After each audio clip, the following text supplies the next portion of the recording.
Son Excellence Évariste Ndayishimiye, président de la République du Burundi et président en exercice de l'Union africaine, vient d'accorder une audience au palais Haïti à Bujumbura à M. Sergei Lavrov, ministre des Affaires étrangères de la Fédération de Russie. Ils ont abordé ensemble le renforcement des relations de coopération bilatérale, des secteurs de l'énergie, de la santé, de l'agriculture, du transport, de la sécurité, le développement des infrastructures, et des échanges technologiques. Ils ont aussi abordé les sujets de développement des relations commerciales, investissement et coopération diplomatique.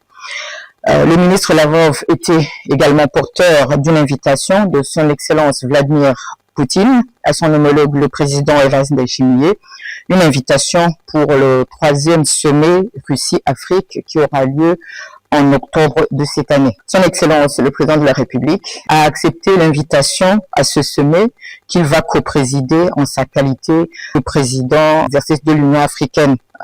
Il a souligné que c'est un événement stratégique de coopération visant à renforcer les liens économiques, diplomatiques et militaires entre Moscou et les nations africaines.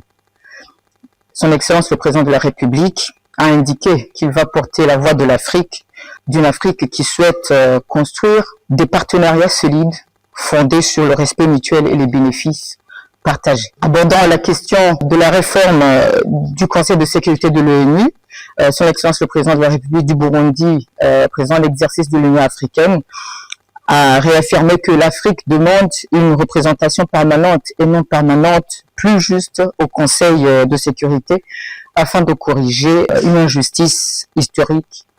Et cette position a été partagée avec la Fédération de Russie. Ils ont également échangé sur les urgences continentales africaines, notamment la situation sécuritaire dans la sous-région, à l'est de la République démocratique du Congo. Ils ont aussi abordé la question des attaques terroristes au Sahel.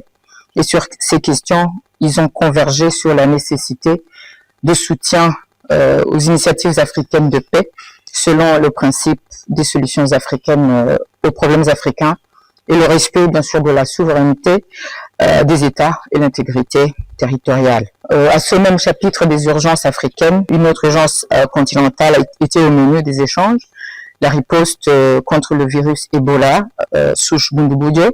La Russie a promis un appui en test de dépistage de ce virus.